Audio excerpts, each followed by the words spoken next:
গল্প সন্ধানের পক্ষ থেকে সকল শ্রোতা বন্ধুকে নমস্কার। আশা করি আপনারা সবাই ভালো আছেন, সুস্থ আছেন। আজকে গল্প পাঠের আসরে আমার নিবেদন প্রখ্যাত সাহিত্যিক বিভূতিভূষণ বন্দ্যোপাধ্যায়ের লেখা গল্প কালচিতি। গল্প পাঠ যদি ভালো লাগে তাহলে গল্প শুনে একটা লাইক দেবেন, কমেন্ট করবেন। আর যারা আমার চ্যানেলে নতুন তারা আমার চ্যানেলটিকে সাবস্ক্রাইব করে আমার সাথে থাকবেন।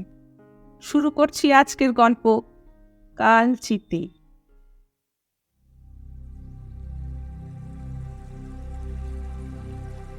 কালচিতি গ্রামের নারায়ণ হাসদা এসে আমাদের নিমন্ত্রণ করে গেল ওদের গ্রামে যাবার জন্যে। কালচিতি এখান থেকে পাক্কা 10 মাইল দূর। ডিবুডুঙুরি ও সারোয়া দুটো জঙ্গলাবৃত পাহাড় পেরিয়ে তবে দুর্গম রাস্তা। যাওয়ার প্রয়োজনও ছিল। এই চালের বাজার, জিনিসপত্র দুর্লভ বটে, আকড়াও বটে। ভালো দুধ তো দেশ থেকে উঠেই গিয়েছে। নারায়ণ হাসদা ও গ্রামের প্রধান আমার মক্কেল। তাকে অনেক দিন থেকে বলছিলাম ওদিকে কিছু ধানের জমি পাওয়া যায় কিনা। এবার এসে সে খবর দিল 30 বিঘা ভালো জমি এক বন্দে আছে, সেই সঙ্গে একটা পুকুর ও শালমহুয়ার জঙ্গল। দরে সে কিছু সস্তা করে দিতে পারে আমাকে। সেই যখন গ্রামের প্রধান। সেদিন সকালে সে একখানা গরুর গাড়ি পাঠিয়ে দিলে। গাড়োয়ানের হাতে একখানা চিঠি, তাতে লেখা আছে আমি যেন বাড়ির মেয়েদের নিয়ে যাই। দুপুরে আরতির পর কালচিতি রওনা হলাম।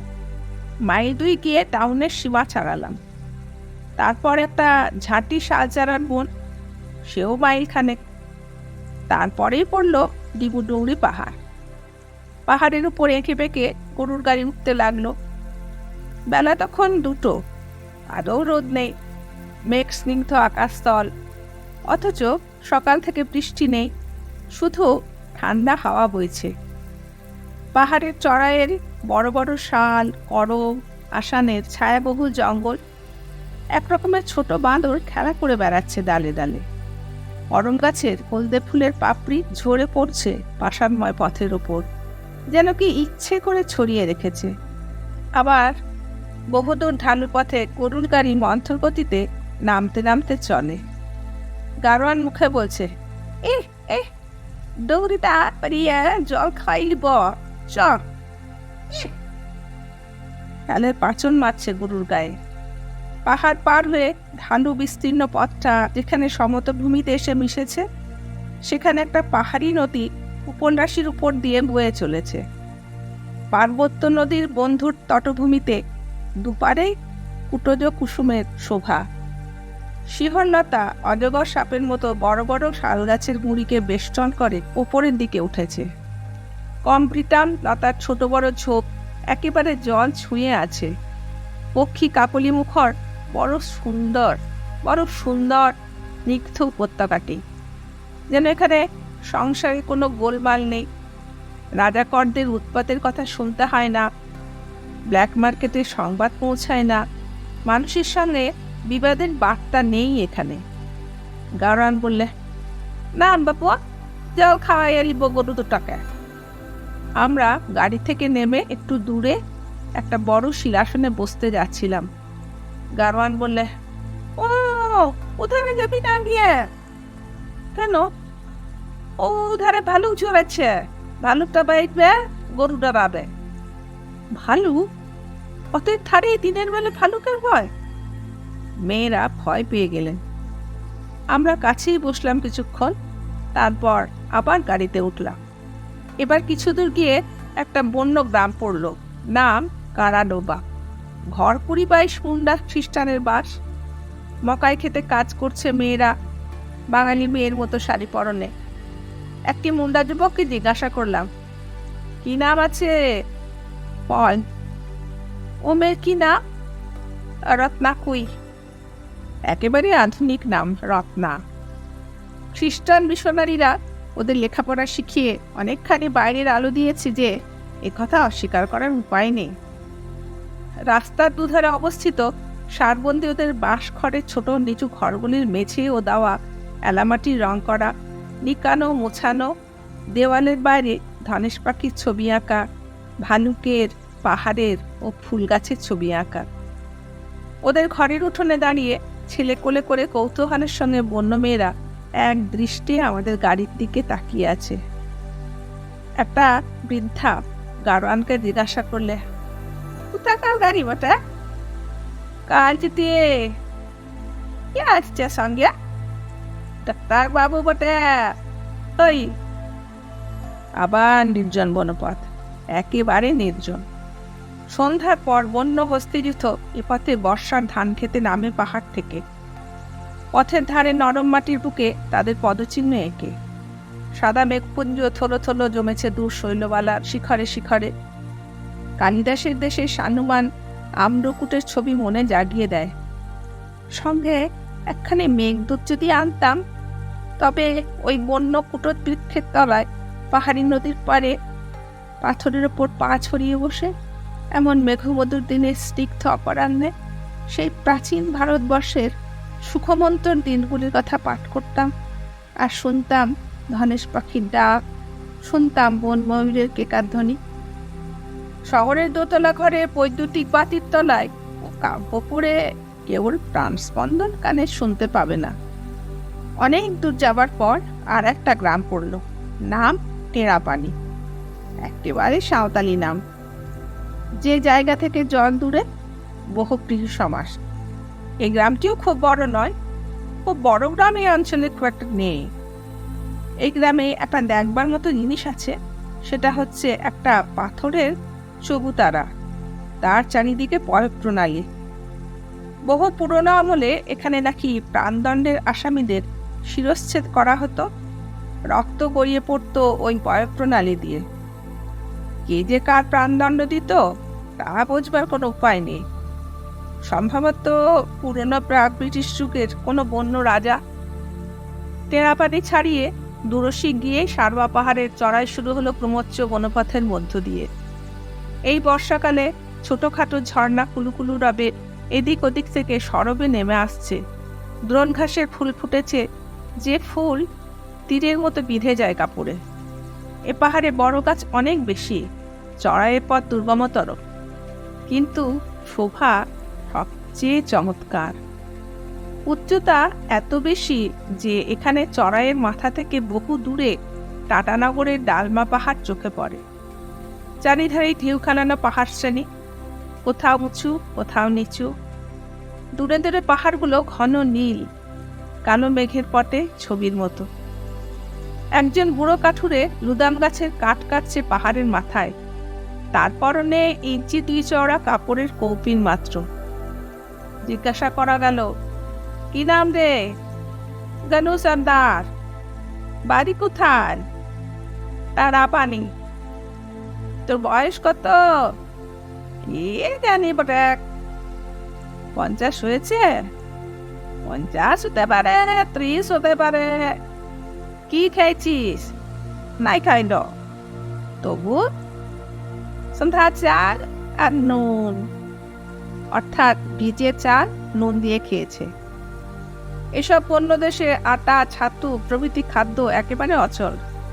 এরা ভাত ছাড়া আর কিছু বোঝে না, এমনকি তরকারি পর্যন্ত খায় না। হয়তো একটু শাক ভাজা আর নুনের টাকনা দিয়ে এক বড় জামবাটি ভর্তি পান্তা ভাত দিব্যি মেরে দিলে, তাতেই এদের সবল স্বাস্থ্যবান পাথর কোঁদা চেহারা। ধনুকবাদ নিয়ে বড় বাঘ ও বুনো হাতি আর ভীষণ বিষধর শঙ্খচূড় সাপের সামনে এগিয়ে যাবে নির্ভয়। আর ভালু, সে তো এদের ধর্তব্যের মধ্যেই গণ্য নন। সন্ধ্যার অন্ধকারে বাড়ির আনাচে কানাচে করে আমাদের গাড়ির একটি মেয়ে হাসতে হাসতে বলল,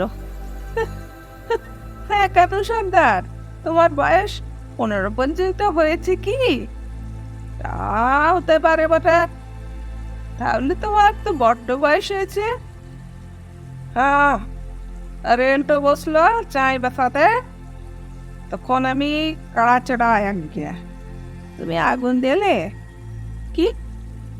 আমি বুঝিয়ে বললুম, অন্য দেশটায় চাইছে পিকা খাবে।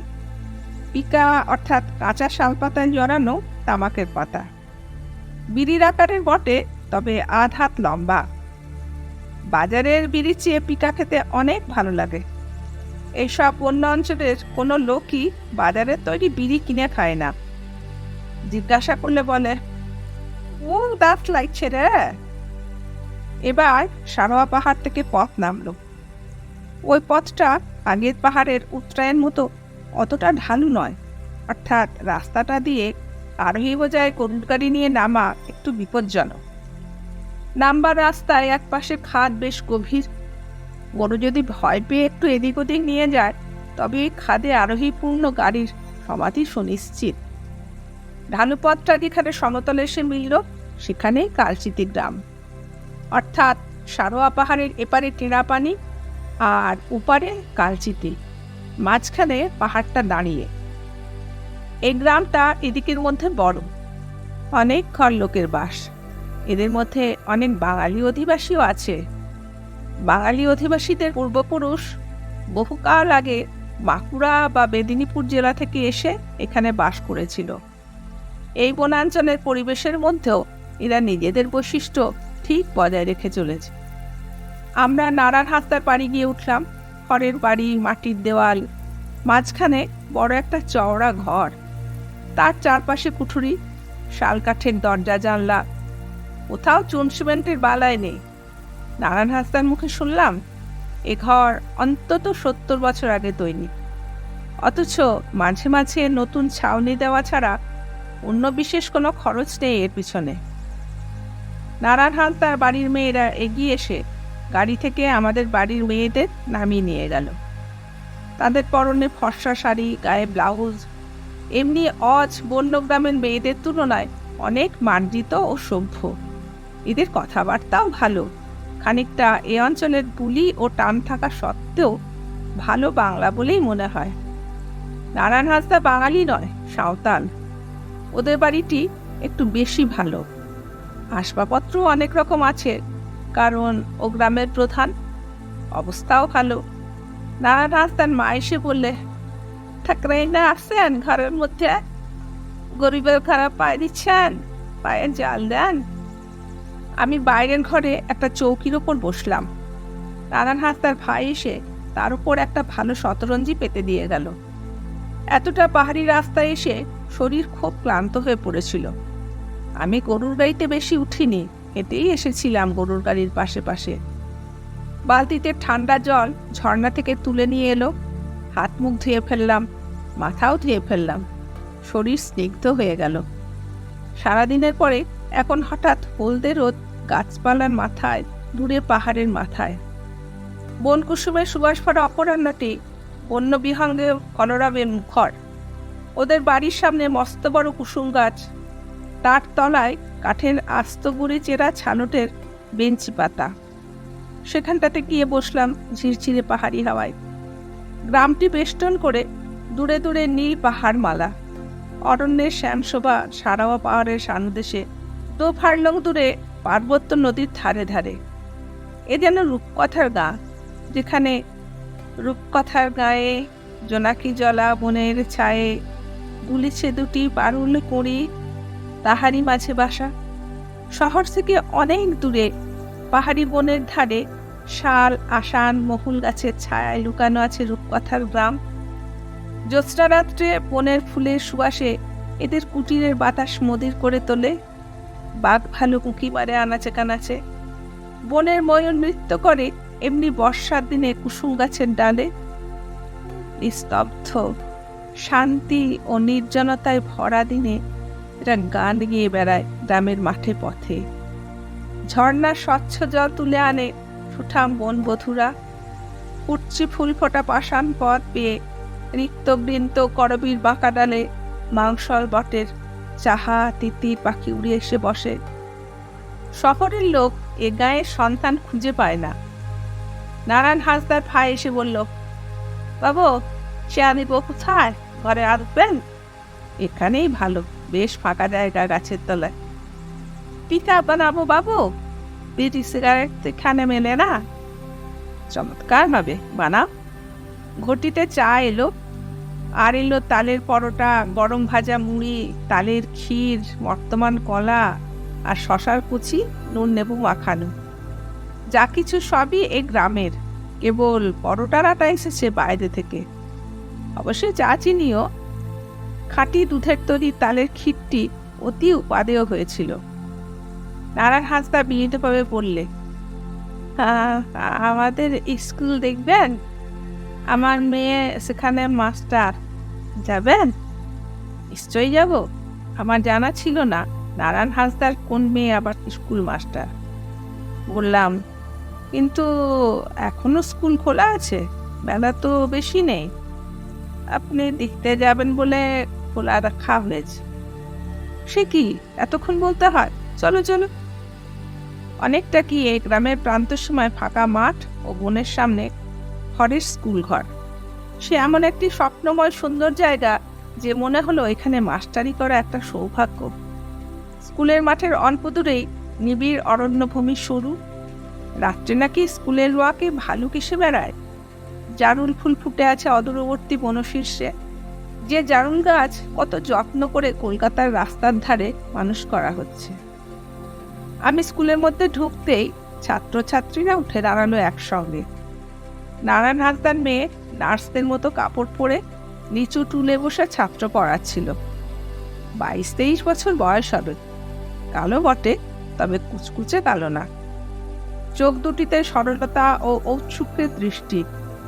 হাত জোর করে নমস্কার করলে আমিও নমস্কার করলাম। বেশ লাগলো মেয়েটিকে। স্কুলের দেওয়ালে একখানা ব্ল্যাকবোর্ড টাঙানো, তার এক পাশে মহাত্মা গান্ধীর ছবি একখানা বাংলা ক্যালেন্ডার ঝুলছে তার পাশে। মেঝেতে মাদুর পাতা, তাতে ছাত্রছাত্রীরা বসে। সামনে একটা করে নিচু টুল, তাতে বইপত্র রাখে। নারায়ণ হাঁসদা বললেন, এই আমার মেয়ে, এর নাম সুশীলা। আমি বললাম, বেশ বেশ, আপনি বসুন। আপনার ছাত্রছাত্রীরা কি পড়ে? মেয়েটি বিনীতভাবে বললে, লোয়ার প্রাইমারি পাঠশালা এটা। একটি ওরই মধ্যে বড় ছেলেকে জিজ্ঞাসা করলাম, কি পড়ো? সাধারণ সাহিত্য পাঠ। বড় তো একটু? আচ্ছা আচ্ছা, বেশ হয়েছে, বস, ভালো পড়েছ। মেয়েটি বললে, তা কবিতা শুনবেন? নিশ্চয়ই। আমাকে অত্যন্ত অবাক করে দিয়ে একটি ছোট ছেলে রবীন্দ্রনাথের কবিতা আবৃত্তি করলে। ওই দেখো মা কাছে মিলিয়ে এলো আলো, আজকে আমার ছুটি লাগছে না আর ভালো। ঘন্টা বেজে গেল কখন, অনেক হলো বেলা, তোমায় মনে পড়ে গেল, ফেলে এলাম খেলা। যে দেশের ঘর বনানী ও পাহাড় অঞ্চলের ক্ষুদ্র সাঁওতাল গ্রামের ছোট ছেলে রবীন্দ্রনাথের কবিতা আবৃত্তি করে, সে দেশ বাংলাভাষী নয়, এ অদ্ভুত মন্তব্য কাদের? তারা যেন এসে দেখে যায়। বোর্ডে একটা ছোট অঙ্ক দিয়ে ওদের কষতে বলল সুশীলা। তারা স্লেটে অঙ্ক কষে আমার কাছে দেখাতে নিয়ে এলো। গান্ধীজির ছবি দেখিয়ে ছেলে মেয়েদের বললাম, কার ছবি বলো তো? বড় বড় ছেলেরা সবাই বললে, গান্ধীজির। ছোট ছেলে মেয়েরা উত্তর দিলে না। আমি ওদের খুব উৎসাহ দিলাম লেখাপড়ার বিষয়ে। সুশীলা স্কুলে ছুটি দিয়ে দিলে। আমার স্কুল পরিদর্শন উপলক্ষে নাকি আগামীকালও ছুটি থাকবে। ছেলেরা 3 বার বলল, জয় হিন্দ, জয় হিন্দ, জয় হিন্দ। একে একে আমায় নমস্কার করে সবাই স্কুল থেকে বেরিয়ে গেল। বাইরে গিয়ে উচ্চ কলরব বা হাসি খুশির ঢেউ তুলে যে যার বাড়ির দিকে চলল। মেয়েরা দেখি মেয়েদের সঙ্গে খুব জমিয়ে তুলেছে। বেলা গেল, যদিও সম্মুখে জ্যোৎস্না রাত, মেঘে ঢাকা আকাশে জ্যোৎস্না বিশেষ সাহায্য করবে না দুর্গম পাহাড়ি পথে। সেই জন্যে নারায়ণ হাঁসদা বারবার বলতে লাগলো, আরে তো এখানে থেকে যান বাবু। সুশীলা এসে বলল, থাকুন আজ, আপনারা থাকলে বড় খুশি হব। বললাম, আপনি বরং একদিন আমাদের ওখানে আসুন আপনার বাবার সঙ্গে, আজ ছেড়ে দিন আমাদের। সুশীলা চুপ করে রইল। অনেকক্ষণ পর একটা প্রশ্নকে জিজ্ঞাসা করব ভাবছিলাম, এইবার বললাম, আপনি কতদূর লেখাপড়া করেছিলেন? সুশীলা উত্তর দিল, মেদিনীপুর স্কুল থেকে মাইনর পাস করেছি। একটা খ্রিস্টান মিশনে সেলাই আর ইংরেজি শিখেছি কিছুদিন। এখানে মাইনে কত পান? 20 টাকা। স্কুলের লাইব্রেরি আছে? সামান্য কিছু বই আছে, রবীন্দ্রনাথের কিছু বই আনবো এবার। কি বই পড়েছেন রবীন্দ্রনাথের? কিছুই পড়িনি। আমি যে মিশনে সেলাই শিখতাম, সেখানকার টিচারের কাছে ওর অনেক বই ছিল। ওর গানের বই আমার সবচেয়ে ভালো লাগে। রবীন্দ্রনাথের গান গাইতে পারেন? গান গাইতে জানি নে, কোনো গানই নয়, শুনতে ভালোবাসি। একটা কথা বলবো, এদের মধ্যে যদি কেউ একটা গান করেন তবে বড় ভালো হয়। আমাদের বাড়ির একটি মেয়ে রবীন্দ্রনাথের গান গাইলেন, ওরা সবাই খুব মন দিয়ে শুনল। আমরা এবার বিদায় নিলাম। আসবার পথে ওরা খানিক দূর আমাদের এগিয়ে দিলে আর উপঢৌকন দিলে সঙ্গে ঢ্যাঁড়স, কুমড়ো, পাতিলেবু, বড় এক ছোড়া বর্তমান কলা, গোটা চারেক পাকা তাল। সারোয়া পাহাড়ের উপর যখন উঠেছি তখন অস্তদিগন্তের মেঘের নিচে দূরের পাহাড়গুলো ক্রমে অস্পষ্ট হয়ে আসছে। একটা চমৎকার ঔষধি গন্ধ উঠছে বনলতা গাছপালা থেকে। পাখিদের কাকলি ধ্বনিতে অধিত্যকার বনানী মুখর হয়ে উঠেছে। একটি পরিচিত পাখির ডাক শুনে খুশি হলাম। সমতলে বাংলাদেশের বাঁশবনে, আমবনে, বৈচি ঝোপের পাশে এ পাখি ডাকে, পাপিয়া। সারোয়া পাহাড় থেকে যখন নামলাম এপাশে টেরাপানি গ্রামের কুটিরে কুটিরে, তখন মাটির প্রদীপে মহুয়া বীজের তৈল ও বন করঞ্জার তৈলের মিটমিটে আলো। কেরোসিন তেল এসব দুর্গম বনাঞ্চলে আদৌ পৌঁছায় না আজকাল, তার ধারও ধারে না এরা। ডিবুডুংরি পাহাড়ের আগে সেই বনভূমির মধ্যে দিয়ে অতি সন্তর্পণে মশাল জ্বালিয়ে গাড়িখানা চালাতে লাগলো গাড়োয়ান, বন্যহস্তির ভয়ে। অন্ধকার খুব ঘন নয়, মেঘ ভরা দোচটায় পথ দেখতে কোনো অসুবিধা নেই। হঠাৎ দেখি সে নির্জন বনপথে 2জন লোক আসছে, 2টি মেয়ে মানুষ। বললাম, বাড়ি কোথায় রে? ও গায়ে বটে। কোন গায়ে? রাপাতি। এত রাতে কোথা থেকে আসছিস? হাটটা গিয়েছিলে, বা কোথায় থেকে আসবো বটে? তা বটে, আজ কালিকাপুরের হাট, মনে ছিল না সে কথা। এই 2টি মেয়ে যদি এত রাত্রে এই বন্যজন্তু অধ্যুষিত অন্ধকার বনপথে নির্ভয়ে আসা যাওয়া করতে পারে, তবে আমরা মস্ত বড় দুঃসাহসের কাজ কিছু করছি না রাত্রে গাড়ি করে ফিরে। আগে ভয় দিয়ে না হয়েছিল এমন নয়, এখন লজ্জিত হলাম সেজন্য। তবে এদের জন্য বনি, কিছু বোঝে না ওরা মন ছাড়া। স্নেহময়ী জননীর অঙ্কের সমান ওদের কাছে এই পাণ্ডববর্জিত বনাঞ্চল। বাঘ ভালুক ওদের বাল্য সঙ্গে, আমাদের তা নয়, এইটুকুই যা তফাৎ। নমস্কার, আজকের মতো গল্প পাঠ এখানেই শেষ করলাম। সকলে ভালো থাকবেন।